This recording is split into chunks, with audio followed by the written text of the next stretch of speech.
Este programa es una presentación de Iglesia de Cristo, Ministerios Alfa y Omega, Nueva York, proclamando el que es, y que era, y que ha de venir, el Todopoderoso.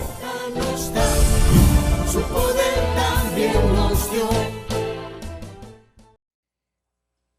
Tenga la bondad de sentarse esta mañana y acompáñenme a buscar en el libro de 1 Corintios, capítulo número 9. El día viernes platicaba un poco acerca de este capítulo y enfocando un poco en relación a lo que el capítulo 10 en sus primeros versículos dice. Pero capítulo 9, versículo número 24, vamos a leer. Y quizás antes de leer el versículo 24, quiero leer con usted el versículo 19, 1 Corintios 9, versículo 19. Queremos, hermanos, hacerles un anuncio muy importante, y es de que habíamos anunciado que este martes los discipulados estaban no cancelados, sino que se iba a tener el discipulado general acá en la iglesia.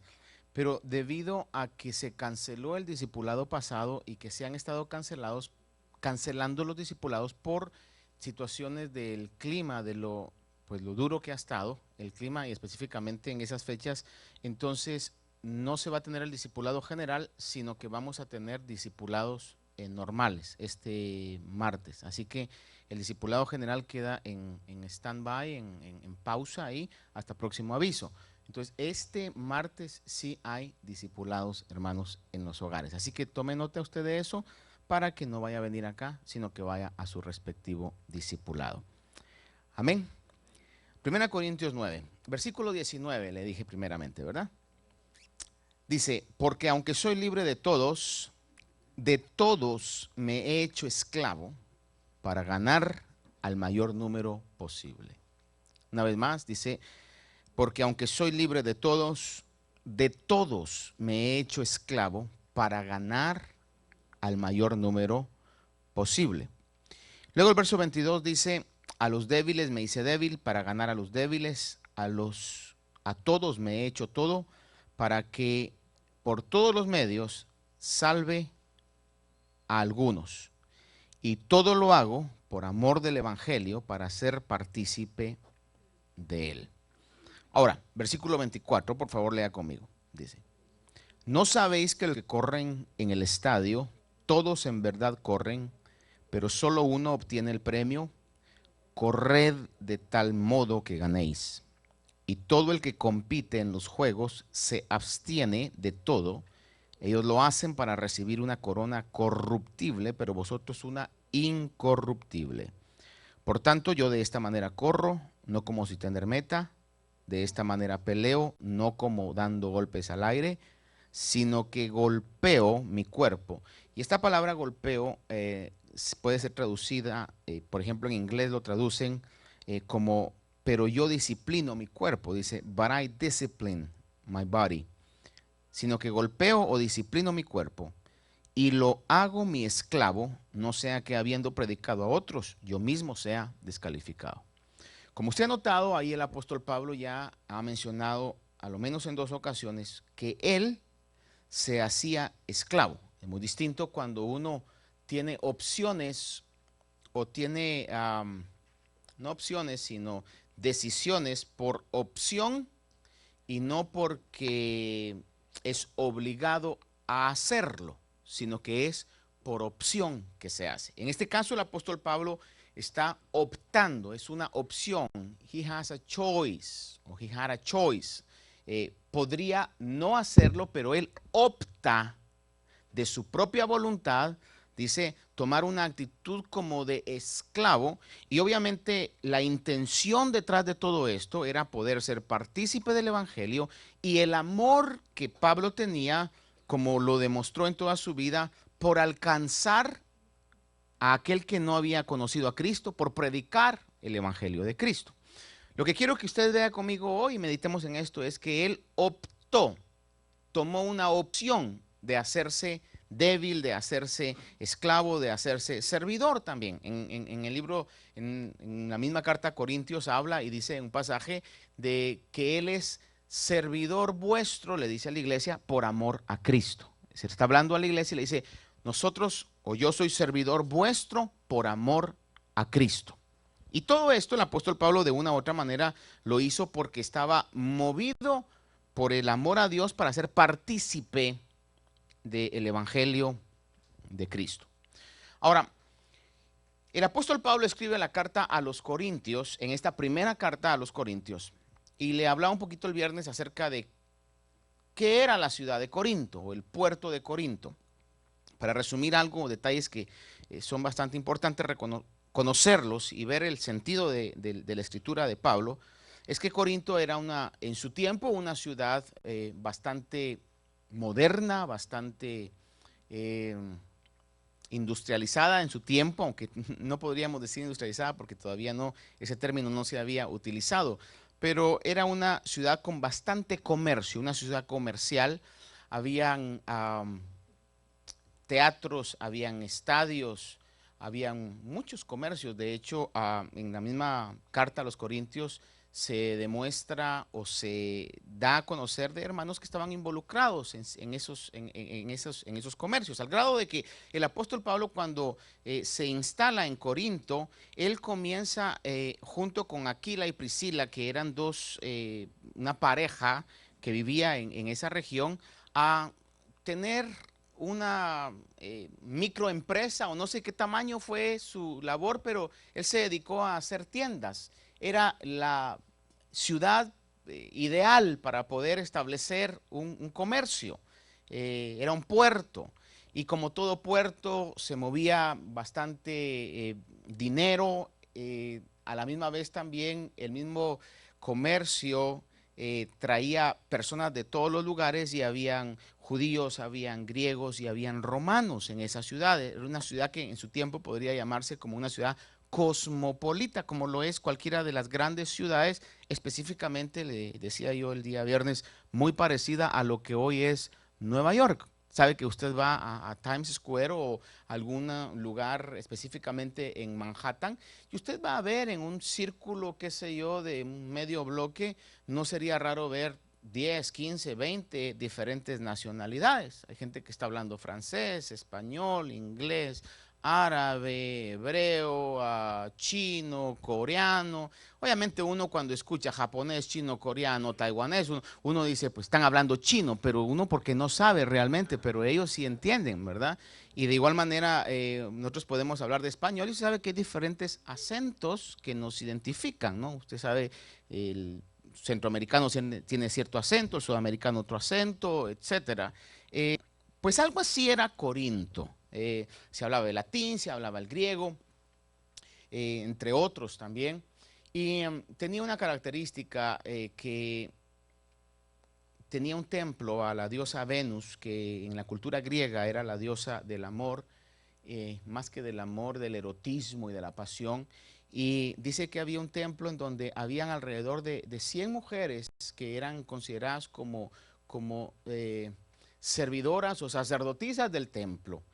Perdón, 1000 mujeres, dije 100 creo, 1000 mujeres, que daban sus servicios, y eran servicios de prostitución, pero eran, entre comillas, servicios sagrados.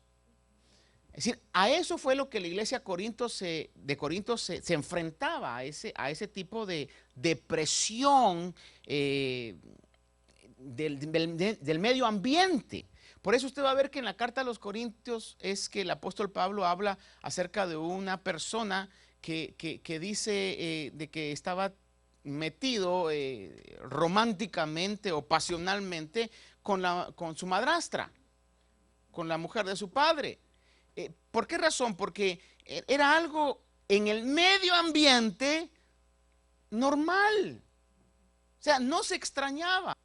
De hecho, en el mundo antiguo, cuando querían hablar acerca del coquetear, del flirt, como coquetear, ¿verdad?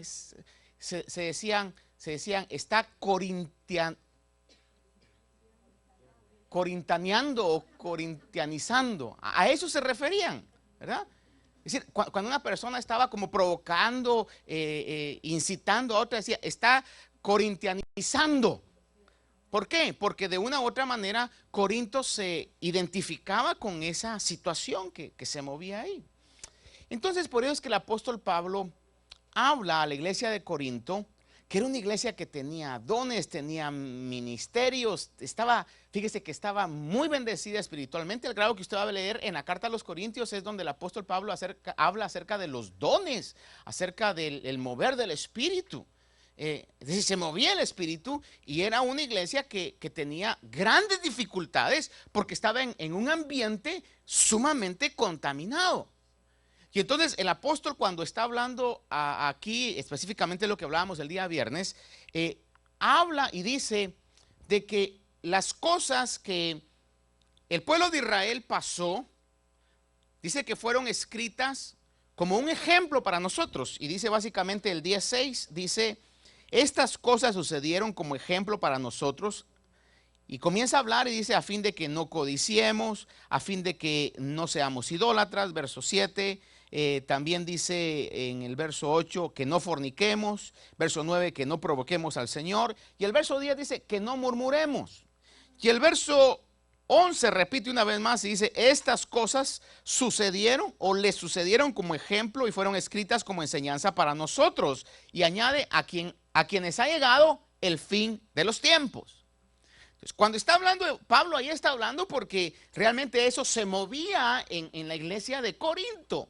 Y entonces él dice y toma el ejemplo del pueblo de Israel. ¿Qué ejemplo? El ejemplo que dice que aunque el pueblo de Israel todos vivieron las mismas experiencias poderosas de cómo es que Dios los sacó de Egipto, que los sacó con 10 plagas, hermano, portentos visibles, de la misma manera como les abrió el mar y ahogó al faraón y a todos sus ejércitos, de cómo mantuvo el Señor al pueblo de Israel 40 años en el desierto sobrenaturalmente, comiendo pan del cielo que se llamaba maná, bebiendo de una roca milagrosa que dice la Biblia que lo seguía y proveía agua.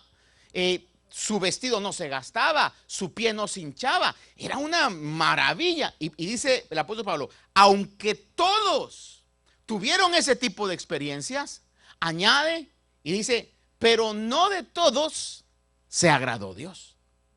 Entonces, lo que Pablo está tratando de transmitir a la iglesia de Corinto es, no solamente se conformen en que hay presencia de Dios, en que hay dones de Dios, en que hay palabra de Dios, sino que eso pueda servirles para que ustedes puedan anhelar agradar a Dios. Para que ustedes puedan tener dentro de su corazón el deseo de llegar a la meta. El deseo no solamente de correr la carrera, sino el deseo de llegar a la meta. El deseo no solamente de pelear la pelea, sino el deseo de ganar la pelea. El deseo de que puedan alcanzar el premio. Y por eso utiliza la alegoría o el ejemplo de los juegos. Que la iglesia de Corinto estaba muy familiarizada porque los griegos, usted sabe que fueron los que inventaron las olimpiadas. Entonces, en este caso utiliza dos ejemplos. Y el primero que utiliza es el de la carrera del estadio. Dice que corramos, dice en el versículo número, él aplicándose a su propia vida como ejemplo, el apóstol Pablo, dice en el verso 24 del capítulo 9, dice, no sabéis que los que corren en el estadio, y cuando Pablo decía los que corren en el estadio, para los corintios era eso bien claro, porque ellos tenían un estadio. Entonces, cuando Pablo utiliza, dice, los que corren en el estadio, ellos inmediatamente sabían, oh sí, nosotros sabemos las carreras que se hacen en el estadio. Es como que si Pablo hoy estuviera hablando con nosotros, nos diría, por ejemplo, cuando están jugando en el Yankee Stadium, o están jugando en el Madison Square Garden, no sé si todavía juegan básquetbol en el Madison. Entonces, la gente inmediatamente, hermano, se pone alerta. Si Pablo estuviera hablando hoy, diría, nuestra lucha en contra del diablo es como un partido de los Yankees en contra de los Medias Rojas. Una rivalidad a muerte. ¿Ya? Y todos entenderían, a lo menos los neoyorquinos entenderían, ¿verdad? Rápidamente a qué se refiere. Entonces Pablo utiliza estos ejemplos y dice, los que corren en el estadio, y todos sabían inmediatamente, oh sí, yo sé. que ahí corren, y cómo corren, y qué es lo que quieren alcanzar. Y decía, de esta manera yo corro. Verso número 24 dice, sabéis que los que corren en el estadio, todos en verdad corren. Diga conmigo, todos corren. Esta carrera de la vida, todos le estamos corriendo. Esta carrera del evangelio, todos le estamos corriendo. Y correr es importante, pero no es lo más importante.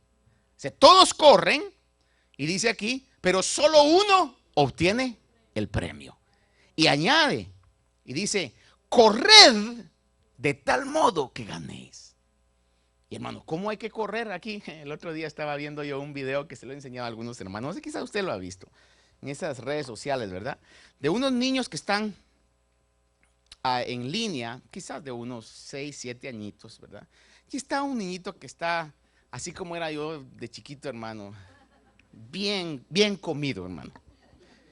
Y está el niño, hermano, y entonces dicen, sus marcas, están en español, listos, fuera, y salen corriendo todos los niños, ¿verdad? Y el chiquito, el gordito, va, hermano, a medio camino, hermano, se nota que le está costando. Ya los niños llegaron hasta allá, y él va a medio camino, hermano, va a medio camino, y cuando mira que todos vienen, de la mitad se regresa, hermano. Si usted lo puede ver, se lo recomiendo. Ponga nada más en las redes sociales, no ahorita, por favor. Gordito corriendo, y va a ver usted. ¿Y sabe cuál es el colmo? Que todavía el pobrecito llega de último, hermano. Y vi una versión extendida ahí, cuando están haciendo línea para poner quién llegó primero o segundo. Él se mete como en séptimo, hermano. Y todavía la maestra le dice, no, vente para acá, le dice, y lo pone de último al pobrecito. Pero lo importante, Pablo decía, no es solamente participar, sino que es alcanzar el premio. A ver, diga conmigo, yo quiero correr para alcanzar el premio. Entonces dice, corred de tal modo que ganéis. You have a race to run. Usted tiene una carrera que correr. Y hay un premio que le espera. Y utilizan la otra alegoría de la lucha o del combate. Y dice, y todo el que compite en los juegos se abstiene de todo. Dice, ellos lo hacen para obtener una corona corruptible, pero nosotros una incorruptible. Por tanto, dice, de esta manera corro, no sin tener meta, y de esta manera peleo, no como dando golpes al aire, sino que golpeo mi cuerpo y lo hago mi esclavo. Recuérdese, eso fue porque yo lo quiero hacer, dijo Pablo. Porque yo creo que es necesario para poder llegar a la meta. Repito, creo que es necesario tratarme a mí mismo de esa manera para poder llegar a la meta. Repito una tercera vez. Creo que es necesario disciplinarme de esa manera para poder llegar a la meta. Entonces, fíjese que Pablo está hablando aquí entonces a la iglesia y punto número 1 es que tenemos que alcanzar, no solamente participar, sino que Dios se agrade de nosotros. Y le voy a leer rápidamente unos versículos que considero que son importantes. Sobre el hecho de Josué y Caleb, que eran 2 de los 12 espías que Moisés envió para reconocer la tierra, que fueron los únicos que entraron de toda esa generación. Cuando ellos regresaron para dar el reporte, los 10 que les llegaron primero, les precedieron, dijeron de que es una tierra buena, es una tierra buena. De que está excelente, sí. Pero el detalle que faltaba era que hay unos hombres fuertes, grandes, gigantes, que nos van a hacer pedazos. Sin embargo, cuando Josué y Caleb llegaron y dieron su reporte en Números capítulo 14, versículos 8 y 9, estos dos hombres dicen esto. Oiga esto. Si el Señor se agrada de nosotros, y esa es la clave, hermano. Si el Señor se agrada de nosotros, nos llevará a esa tierra y nos la dará. Es una tierra que emana leche y miel. Solo que no os rebeléis contra el Señor, ni tengáis miedo de la gente de la tierra, pues serán presa nuestra. Su protección les ha sido quitada y el Señor está con nosotros. No les tengáis miedo. Pero mire lo que pone al principio. Dice, si el Señor se agrada de nosotros. Por eso le digo que es necesario no solamente correr la carrera, sino agradar a Dios en esta carrera que estamos corriendo. Eclesiastés 2:26 habla Salomón y dice, porque a la persona que le agrada, es decir, la persona que agrada a Dios, Él le ha dado sabiduría, conocimiento y gozo, mas al pecador le ha dado la tarea de recoger y amontonar para darlo al que agrada a Dios. Pregunto, entonces, ¿convendrá agradar a Dios? ¿Convendrá esforzarse por agradar a Dios? Hermano, por supuesto que sí. Fíjese que otro punto que quisiera yo mencionarle aquí es de que, y quizás aquí es donde entro al centro de la meditación esta mañana, es que Pablo menciona que la corona que perseguimos en esta carrera, dice que es una corona que es incorruptible. Es decir, que cuando los atletas llegaban y llegan el día de hoy, y no solamente quiero verlo desde el punto de vista deportivo, sino quiero verlo desde todo punto de vista. Académico, económico, de artístico, cualquier área que el mundo pueda ofrecernos alcanzar éxito, todo lo que en esta tierra se pueda alcanzar, en esta tierra se va a quedar. Esa es una ley que está clara en la palabra del Señor. No solamente lo dijo Salomón, el Señor lo dijo en Mateo. Dice, de que hiciéramos tesoros en los cielos, donde no se los van a robar, ni se van a corromper. ¿Ya? Donde la polilla y el orín no corrompen, ni el ladrón llega y los roba o los hurta. Es decir, sin embargo, aquí en la tierra no hay ninguna seguridad, none whatsoever, ninguna seguridad, de que al llegar a alcanzar lo que el mundo pueda ofrecer, va a haber una solidez. No hay ninguna seguridad de que eso no vaya a cambiar. Si hay algo constante en este mundo, con los 40 y pico años que ya tengo encima, me he dado cuenta que todo cambia. Cualquier situación. Cuando algo llega a su tope, de ahí lo que le espera es bajar. No solamente en las cosas seculares, aún en nuestra propia vida. Uno llega, cuando está pequeño, quiere crecer en todo aspecto, ¿verdad? Y aunque quiera mucho, no lo logramos, pero queremos, ¿verdad? Y luego llega un punto en donde ya creció lo que tenía que crecer, y luego, ¿qué nos espera? Uno está tratando de mantenerse a como dé lugar, ¿verdad? Pero el espejo no miente. Nos damos cuenta de que comienza un deterioro normal de la vida. Ahora, a lo que lo quiero llevar es a esto. Nada, hermano, en esta tierra es incorruptible. Nada es incorruptible. Repito una tercera vez. Nada es incorruptible. Todo en esta tierra se va a corromper. Me llamó la atención mucho un artículo en un libro que leía unos meses atrás, que dice de esta manera, en relación a este aspecto de la corrupción. Si usted me da un segundo, aquí se lo leo. Dice de esta manera, escuche. Posiblemente el malentendido más común sobre el éxito es pensar que es lo mismo que tener dinero. Muchas personas creen que si acumulan riquezas serán exitosos. Pero la riqueza no produce satisfacción ni éxito. El empresario John D. Rockefeller, un hombre tan rico que regaló más de 350 millones de dólares durante su vida, que eso en este tiempo hubieran sido quizás 1 billón en este tiempo. Dice, Rockefeller se le preguntó una vez, ¿cuánto dinero necesitaría para quedar satisfecho?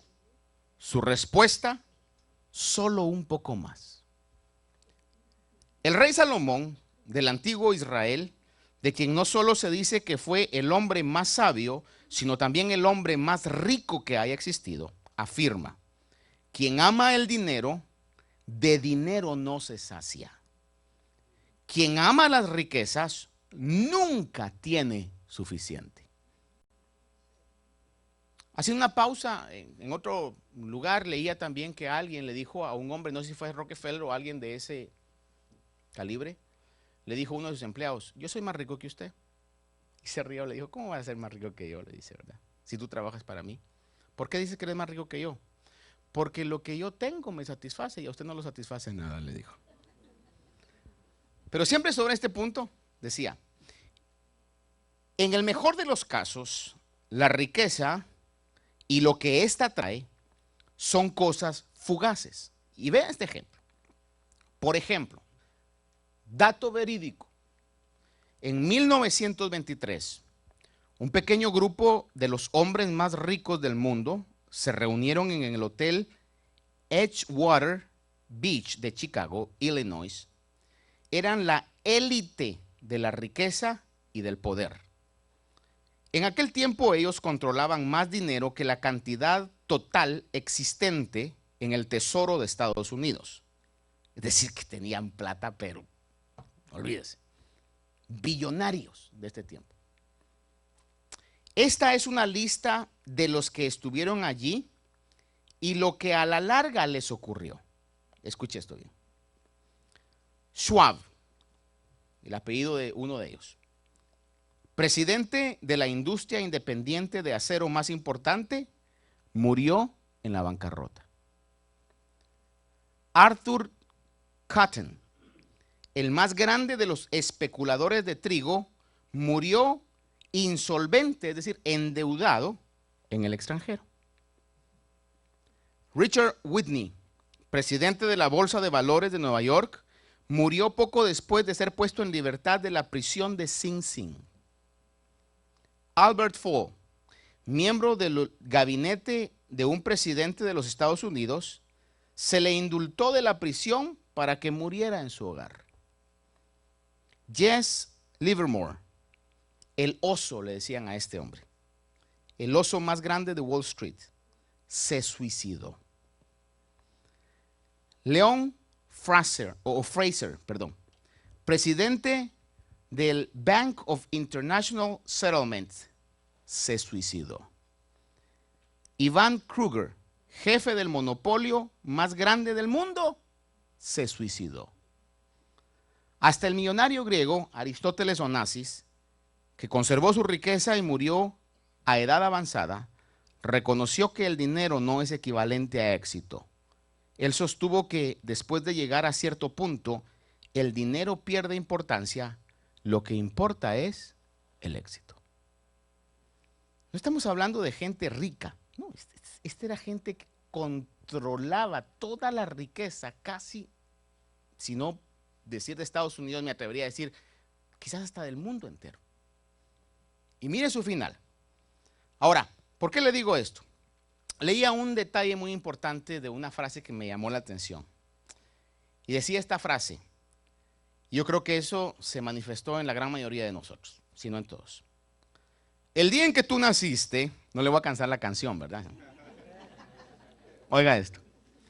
El día en que tú naciste, tú lloraste y el mundo se alegró. Quizá no todo el mundo, pero su mundo, sus papás.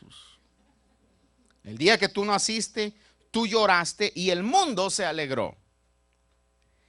Oiga esto. Vive tu vida de tal manera que cuando mueras, el mundo llore y tú te alegres. ¿Oyó eso? Vivamos nuestra vida de tal manera que cuando usted y yo nos vayamos, si no todos, un núcleo llore, pero usted se alegre. Si algo yo he puesto en mi vida, hermano, y creo no estar joven, pero no estoy tan viejo. Por lo que he visto en esta vida, muy a menudo, quizá lo menos una vez a la semana, si no más, traigo en mi mente el hecho cuando yo sabré, si es que tengo la oportunidad, y no me voy súbitamente, que eso Dios tendrá control de eso. Cuando yo sepa, si todavía estoy consciente, de que ya me quedan quizás unos días, unas horas o unos minutos. ¿Qué piensa la persona cuando esté en ese punto. ¿Qué es lo más importante en nuestra vida en esos momentos? La casa o casas que tuvimos, los carros que manejamos, la ropa que nos pusimos. ¿Cuánta gente nos conoció? ¿A cuántos impresionamos? ¿Cuántos de los que competían con nosotros quedaron atrás y nos vieron solamente el polvo de nuestros pies? ¿O realmente lo que va a traer una sonrisa y una alegría en nuestro corazón va a ser que pudimos vivir nuestra vida de una manera que pudimos aportar algo positivo, algo bueno, algo espiritual, algo de valor, si no a pocas, a muchas personas? Por eso el deseo de Pablo, sin duda Pablo sabía eso. Y Pablo dijo, por esa razón yo me autodisciplino. Por esa razón yo me hago esclavo, aunque no me lo está pidiendo Dios. Por esa razón yo mismo me autolimito de cosas que no me convienen. Todo me es lícito, todo lo puedo hacer, pero no todo me es provechoso. Y no me voy a dejar dominar de esas cosas, porque quiero llegar al final de mis días, como dijera Pablo en este dicho, sabiendo que vine llorando, pero me voy riendo. De hecho, dicen que en la cultura oriental, la cultura china, hay muchas cosas que se les atribuyen a los chinos que son o no son ciertas, no sé, pero dicen esto, de que no en las metrópolis que ya están realmente bastante culturizadas mundialmente, en una globalización cultural, pero en las afueras dice que cuando un niño nace, en lugar de hacer fiesta, lloran. Porque dice, vino a sufrir el pobre a este mundo. Sin embargo, cuando hay un funeral, dice que hacen fiesta.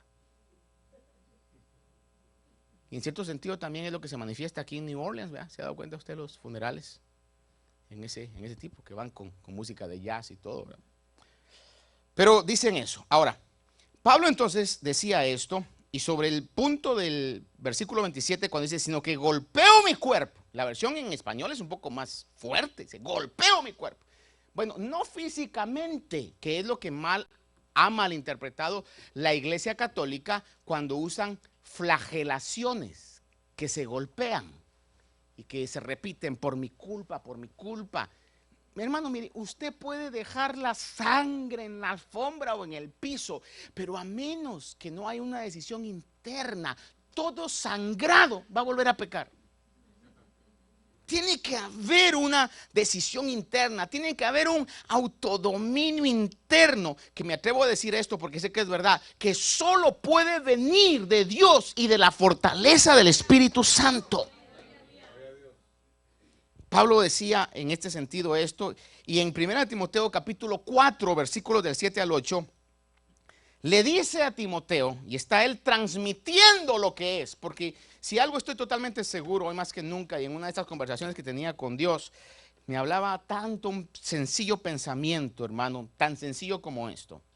Porque le he dicho, Señor, ayúdame, por favor, ayúdame, Señor, dame una palabra, Dios mío, dame la palabra que necesitamos. Y hablando sobre esto, llegué a una conclusión, no sé si el Espíritu me habló o llegué a la conclusión espiritual. Si nosotros vivimos el Evangelio, oiga bien esto, no le va a ser difícil predicar. Si vivimos el Evangelio, va a ser más fácil predicar. No con esto le voy a decir que venga a decir cualquier cosa que se me ocurra, ¿no? Tiene que tener una base escritural, tiene que tener realmente las horas quizás de estar con Dios y de pedirle Señor y que haya realmente el mensaje de la palabra de Dios. Pero de nada serviría que nosotros podamos nada más querer impresionar o querer predicar si realmente eso no se hace parte de nuestra vida. Pero qué fácil es decir las cosas que son parte de nuestra vida. Por ejemplo, que usted un día venga y diga, es un deleite estar adorando al Señor, porque en usted es una vivencia. Que un día usted diga, oh, en la alabanza se mueven poderes que echan fuera espíritus de tristeza, de depresión, de desánimo. Cuando en usted es una vivencia, hermano, es sencillo decirlo. Porque usted está viviendo, o lo clásico que hemos dicho, Dios es un Dios que puede sanar, porque usted lo ha sanado y lo ha levantado. Esa es una realidad y es lo que la esencia del evangelio nos manda a vivir. Por eso Pablo, cuando manejaba esa autodisciplina, y repito, insisto, esa autodisciplina o ese self-control, hermano, y él lo está recomendando a Timoteo, es porque él lo estaba viviendo. Y no como en el caso de los fariseos, que el Señor Jesús tuvo que decirle a la gente que los oía, dice, ellos se han sentado en la cátedra de Moisés, capítulo 23 de Mateo, si no me equivoco, dice, se han sentado en la cátedra de Moisés, y le dice a la gente, hagan lo que ellos dicen, pero no hagan lo que ellos hacen. Que eso no se manifieste en nuestra vida. Que quizás no sepamos mucho, pero lo que sepamos lo estemos poniendo en práctica. Y en ese sentido, entonces, Pablo le habla a Timoteo en la primera carta a Timoteo, capítulo 4, versos 7 al 8. Y le dice a Timoteo, pero nada tengas que ver con las fábulas profanas de viejas o los mitos, ¿verdad? Podría entenderse así. Más bien, le dice, disciplínate a ti mismo para la piedad. Esa palabra, la piedad, es disciplínate a ti mismo para el evangelio, para las cosas buenas. Para el camino del amor, que es el camino del evangelio. Dice, porque el ejercicio físico o el bodily, la traduce una versión en inglés, bodily discipline is only a little profit. Es decir, la disciplina del cuerpo aprovecha para poco. Dice, pero la piedad es provechosa para todo. Oiga bien, entonces está hablando de una carrera que estamos corriendo, que tenemos nosotros que verlo desde la perspectiva eterna. No podemos como cristianos, hermano, bajar nuestra mirada solo a lo terrenal. Oí a una persona que daba un ejemplo de dos animales, decía acerca de la jirafa. Usted sabe que la jirafa tiene un tremendo cuello, ¿verdad? Y que se alimenta de lo que está en lo alto de los árboles. Mientras todos los animales, hermanos, no pueden alcanzar esto, la jirafa sí lo alcanza. Y su cuello es tan alto. Y sabe que en el cuello, arriba del cuello, donde está el cerebro. ¿Qué es lo que pasa cuando una persona se desmaya? Si no le llega sangre o oxígeno al cerebro, ¿qué le pasa a una persona? Le da vaído o váguido, como dicen algunos ahí, ¿verdad? Se desmaya y se desploma, hermano. Entonces, fíjese que el corazón de la jirafa pesa como 25 libras. Corazón de la jirafa. ¿Por qué razón? Porque ha sido diseñada para enviar sangre hasta allá arriba. ¿Sabe que en la sangre está la vida? Por ejemplo, si hay una parte de su cuerpo que no le llegue sangre, va a comenzar a morirse. Unos meses atrás, cuando le hicieron una intervención a mi padre, que era en la planta del pie, hermano, el doctor le recomendó y le dijo que tenía que mantener el pie al nivel del corazón. Tuve la oportunidad de estar unos días ahí, hermano, con él, y de repente lo llegaba a ver y decía, papá, la almohada, es que ya me cansé, pero es que necesita estar así, ¿verdad? Desde entonces, hermano, ya levanta la pierna hasta aquí. Porque si no llega sangre, se muere. Sin embargo, la tortuga, que se mantiene solamente abajo, su corazón es de este tamaño. No estoy hablando de tortuguita chiquita, estoy hablando de tortuga grandota, del tamaño de los pies de la jirafa. Pero no necesita un corazón tan grande. ¿Por qué? Porque todo está ahí, accesible. Sin embargo, la jirafa, dice él, tiene que mandarle sangre hasta arriba, a la cabeza. Le digo esto porque dice la palabra de Dios, Pablo hablando, dice, de que el camino de la piedad aprovecha para todo. Es decir, si usted tiene la visión, vamos a pensar esto, de la jirafa, va a ser una visión eterna. ¿Quién mira más, la tortuga o la jirafa? Y fíjese que le dice Pablo a Timoteo, le dice que el ejercicio físico aprovecha para poco, pero la piedad para todo aprovecha. Y en el verso 13 al 15 de este capítulo 4 dice, el apóstol Pablo le habla una cosa muy práctica a Timoteo, práctica, practiquísima. Le dice, entre tanto que llego, ocúpate en la lectura de las Escrituras. ocúpate. También le dice en la exhortación y la enseñanza. Le dice, no descuides el don espiritual que está en ti, que te fue conferido por medio de profecía con la imposición de mano del presbiterio. Le dice, reflexiona sobre estas cosas y le dice, dedícate. Mire, dos palabras que quiero resaltar de esto. Ocúpate. ¿Qué es ocuparse de algo? Es trabajar en eso. Es hacerse una disciplina diaria. Es apuntar. ¿Cuántos queremos tener una relación buena en nuestro hogar? 5 nada más. Los demás están contentos con estar en enemistad en su propia casa. ¿Qué tenemos que hacer para tener una buena relación en nuestro hogar? Trabajar las relaciones. Pastor, es que usted no sabe qué día me toca a mí vivir. Tampoco usted sabe qué día le tocó vivir a su hijo en la escuela, o a su mujer en la propia casa, o si trabaja la señora también, qué día le tocó vivir a la señora, a la persona con la cual usted vive. Pero lo sabio sería que llegando a la casa nos mudáramos de esa ropa espiritual y dijéramos, lo que quedó afuera, afuera quedó. Y aunque nos hayan tratado mal afuera, llegamos allá y decimos, ¿qué tal mis tesoros? ¿Qué tal mis amones? ¿Qué tal mi princesa? ¿Qué tal mi príncipe? ¿Sabe usted cómo se ha de sentir su marido que un día usted le diga, ¿cómo está mi rey? Quizá que él va a decir, ¿quién estará por aquí, verdad? Queremos tener buenas relaciones. Ocupémonos en ello. Queremos cosechar donde no hemos sembrado. Eso es imposible. El evangelio no es la lotería, mi estimado hermano y amigo. Ocúpate de esas cosas. Dice, dedícate a ellas. Y esa palabra dedicación es importantísima. ¿Qué es dedicación? Es estar haciendo lo que tenemos o sabemos que tenemos que hacer con constancia. Y de la manera en que nosotros dediquemos tiempo a ciertas cosas, vamos a lograr alcanzar habilidades que creíamos no haber tenido. Dice un dicho por ahí que la práctica hace al maestro.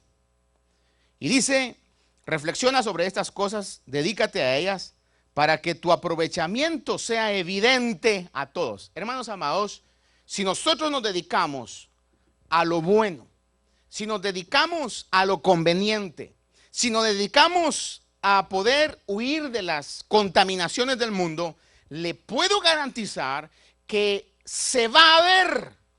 Y quizás no tanto, hermano, y quizás no lo más importante sea que se vea en el mundo material, pero se va a ver en el mundo espiritual.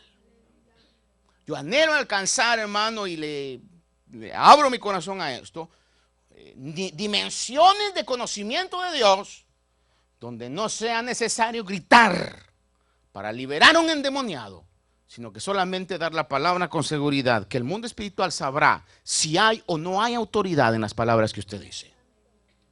Pero eso se va a poder ver. No consiste en el grito, no me puedo quitar, y esto sí yo creo que el Señor me lo trajo a memoria, hermano, acerca de un sueño que en una oportunidad tuve con un grupo de pastores acá locales, hermano, que yo llegué a esta reunión y de repente estaba un endemoniado, hermano, haciendo, y cuando llegué a la reunión dijeron, vaya que ya vino, pastor, usted es el que estábamos esperando, pero yo vi aquello tan serio que dije, no, todos juntos. Y no entendí ese sueño hasta unos días atrás, de que eso es lo que el Señor me dice. Quiero que alcances esa autoridad. Pero la misma palabra me demanda a mí, y quizás no me demanda, me invita. Do you want that kind of authority? Dedícate, ocúpate. Pastor, yo como quisiera predicar como Spurgeon. Pues dedíquese al estudio, dedíquese a la oración, dedíquese a la búsqueda. Pastor, yo como quiero que Dios me use para salvar almas. Pues predique, memorícese los versos de salvación. No le tenga miedo a la gente. Que el diablo le tenga miedo a usted. Vaya, voy a ser más específico. ¿Cómo quiero aprender la palabra de Dios, pastor? Vaya al discipulado. I'm finishing. Vea estos dichos. Escuche estos dichos, mejor dicho. Porque no los puede ver. Yo sí los puedo ver, pero se los voy a leer a usted. La suerte, una palabra muy de moda en nuestro mundo. La suerte es asunto de la preparación encontrándose con la oportunidad. ¿Cuánta gente dice, ay, qué suerte la que tiene esta persona? Ay, qué suerte. Y a veces no es tanto de suerte. Es de una constancia, una disciplina y una preparación. Y cuando el momento preciso llega, esa persona está preparada.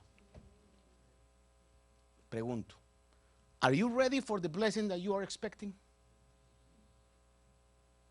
O si somos honestos y sinceros, decimos, ay no, sí lo quiero, pero todavía no estoy listo. Pues preparémonos. Dediquémonos a eso, ocupémonos en eso. Dice, nunca te desesperes, oiga esto. Pero si lo haces, ¿cuántos alguna vez aquí nos hemos desesperado en la vida? ¿Verdad que sí? Especialmente cuando queremos alcanzar lo que nosotros decimos, es que Dios me lo prometió, o yo lo quiero, o ¿por qué yo no? Eso nos gusta. ¿Y por qué aquel sí y yo no? ¿Qué tiene más aquel que yo no tenga? Bueno, externamente quizá nada, pero si pudiéramos ver internamente, quizás aquel tiene muchas cosas que todavía nosotros no hemos dejado que Dios trabaje en nuestra vida. Y entonces dice, nunca te desesperes, pero dice esto, pero si lo haces, continúa trabajando en medio de la desesperación.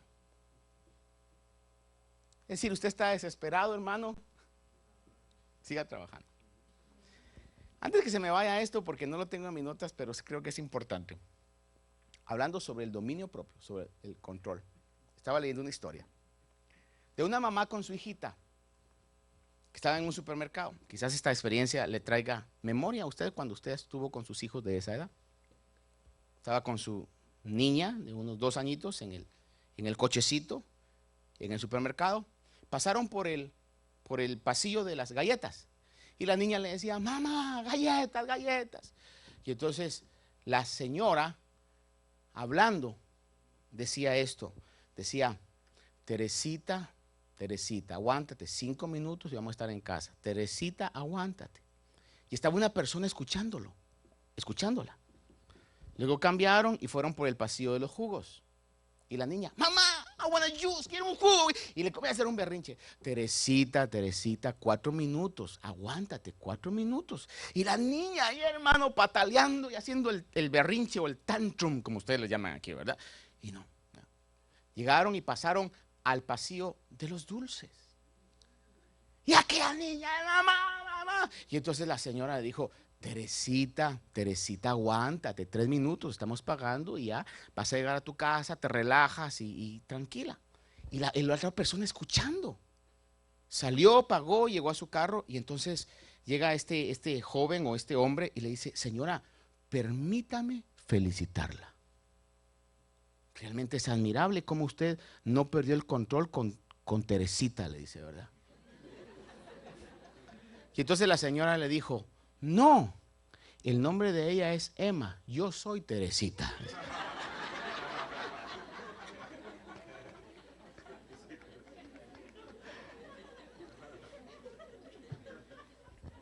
Así que cuando se esté desesperando, en la línea del supermercado, en el tráfico, Martincito, Marloncito, Oscarito, Edwincito, lo van a felicitar. No te desesperes. No te desesperes. Pero si te desesperas, sigue trabajando. ¿Cuántos nos hemos frustrado porque nos ha faltado una buena dosis de dominio propio? Pues no tire la toalla. Siga diciendo, Señor, necesito. Mira, hoy es la evidencia que necesito esa disciplina. Esto me gustó. La diferencia entre extraordinario y ordinario. ¿Qué es extraordinario? Extraordinario. Extraordinario. Extraordinario. Extraordinario. Extraordinario. Extraordinario. Extraordinario. Extraordinario. Extraordinario. Extraordinario. Extraordinario. Extraordinario. Extraordinario. Extraordinario. son 5 letras. Extra. Son 4, ¿va? X, T, R, 5 letras. ¿Cuánta necesidad es que vayamos un poquito más de lo que se nos requiere? Si usted en su trabajo hace un poco más, aunque no le paguen, just because. Pero a veces tenemos tan metido, no, es que son racistas, no, es que aquí no me reconocen. Mire, si lo hacemos para el Señor, a su debido tiempo, Dios va a responder. A little bit extra. Lograr la excelencia en lo que hacemos. Si usted trabaja en cualquier área que trabaje, hermano, hágalo poquito extra, hermano, hágalo poquito extra. Ya vio la pared. A mí me dijeron la otra vez, pintar es fácil, hasta que yo me puse a pintar una vez la casa. Lijé como 20,000 veces esa pared. Porque me dijo, yo creo que casi me deseó algo malo esa persona que me dijo. Me dice, mire, no la vea de frente, me dijo la pared, porque de frente se miraba muy bien. De lado y en contra de la luz.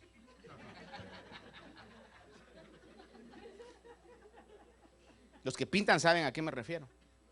Es que de frente todo está bien, pero de lado y en contra de la luz, usted mira como que fuera la montaña rusa eso, hermano. Mira realmente los agujeros donde se pusieron los tornillos y ahí está uno, hermano, y dándole. Y después de pintar, hermano, que no vayan a quedar manchas. Hermano, creo que la pinté, la volví a lijarla.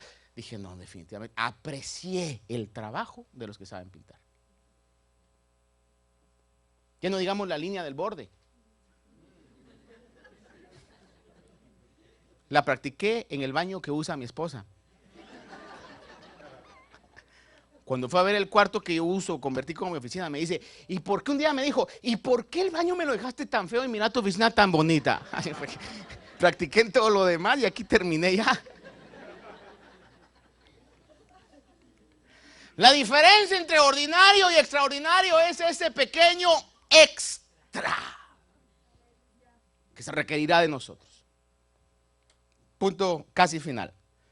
Cualquier cosa que hagamos en algún grandioso momento probablemente dependerá de lo que ya somos. Y lo que seamos en ese momento será el resultado de previos años de autodisciplina. Por eso le pregunto, ¿are you ready for your blessing? Porque yo podría venir hoy como un clásico predicador pentecostal a decirle, y hoy el Señor me ha amado, porque en el reloj de Dios, en la hora de Dios, este es el momento donde va a llegar a su breakthrough y su vida va a cambiar y siempre va a meter ahí, ¿verdad? Y hoy es la bendición económica y la bendición de sanidad. Pero ¿estamos listos para eso? ¿Está Dios más interesado en darle lo que perece? Si ya le leí ese hecho histórico de esos hombres. O darle los tesoros espirituales. En moldear en nosotros un carácter que ninguna prueba, ningún desprecio, ninguna situación adversa nos va a quitar el deseo de llegar a la meta, porque estamos totalmente convencidos de lo que queremos alcanzar. Concluyo. Esta semana salimos con mi esposa un par de días, hermano, aquí arriba, por Rhode Island. Y en esos días nevados, pues salimos ahí a dar una vuelta, darnos un aire. Y entramos a una tienda ahí de curiosidades, ¿verdad? Y había una señora. Obviamente la tía estaba sola, no había gente, había un friazo terrible, pues, ¿verdad? Entramos más que por entrar a la tienda, por agarrar un poquito de calor. Al entrar ahí, entonces estaba una señora y me puse a platicar con ella se puso a platicar conmigo, estábamos platicando.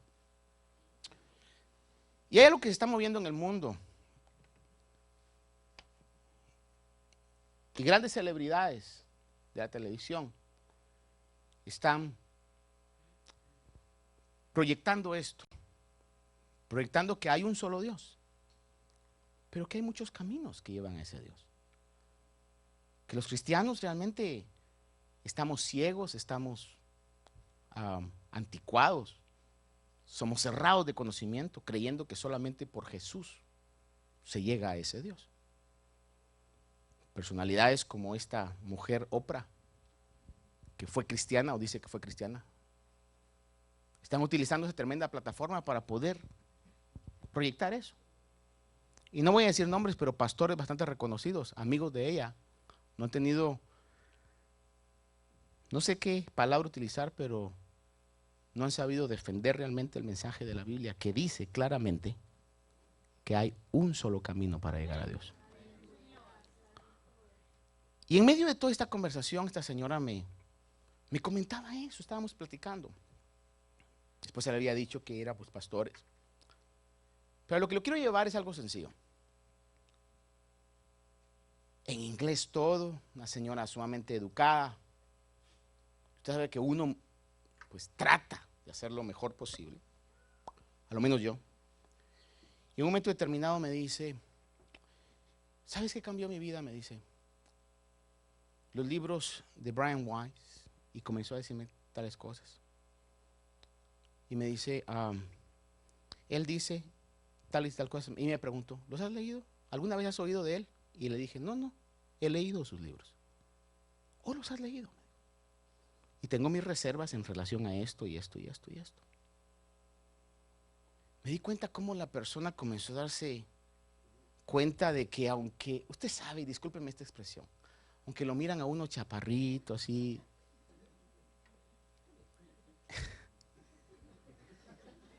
¿cuántos nos hemos equivocado en alguna oportunidad por las apariencias?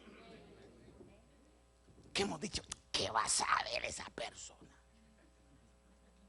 O algunas veces que hemos dicho, ¿qué va a tener esa persona? Porque así somos. Y lamentablemente los hispanos todavía caemos mucho en eso, que queremos aparentar lo que no somos.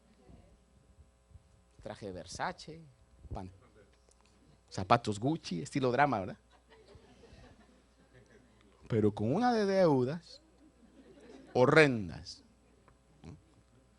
A lo que lo quiero llevar es que aún después de la conversación y donde le estamos predicando, y le dije yo, pero la Biblia dice, y la razón por la cual creo en la Biblia es por esto y por esto y por esto, todo en inglés.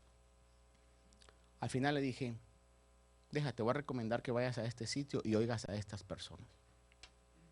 Pude ver en sus ojos cómo le cambió todo, al grado que entramos y me dice, thank you very much. Y decía, gracias por haber hablado conmigo. Le estoy hablando en una zona bastante, bueno, casi todos blancos, que le estén diciendo a un hispano ahí, ¿verdad?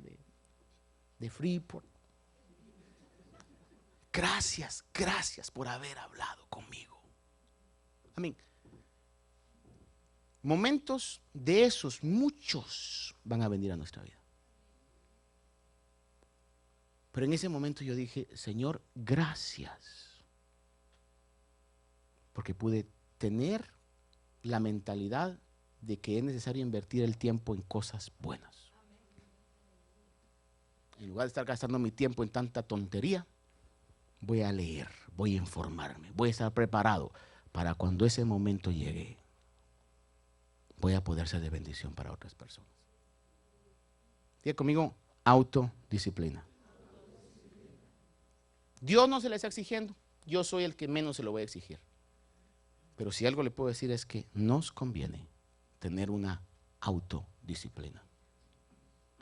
Que mira, que oye, si su vida es una novela, ¿no será que es porque lo que está entrando son novelas? Si su vida es una catástrofe, mire, tenga mucho cuidado qué es lo que ve. Tenga mucho cuidado qué es lo que lee. Ojalá se manifestara en nosotros. Que si estamos viendo una película, aunque sea un hit, pero comenzamos a oír que están hablando lenguaje malo, ojalá se manifestara en los cristianos, decir, apaguen eso, yo no quiero oír eso porque está entrando y está contaminando mi vida. Llámeme legalista, llámeme exagerado, lo que sea. Lo que quiero hacer es estar preparado para el momento en que Dios quiera usar nuestra vida. Padre bueno, te doy gracias esta mañana por este tiempo, Señor. Y permíteme Este programa fue una presentación de Iglesia de Cristo, Ministerios Alfa y Omega, Nueva York, proclamando el que es, y que era, y que ha de venir, el Todopoderoso. Su poder.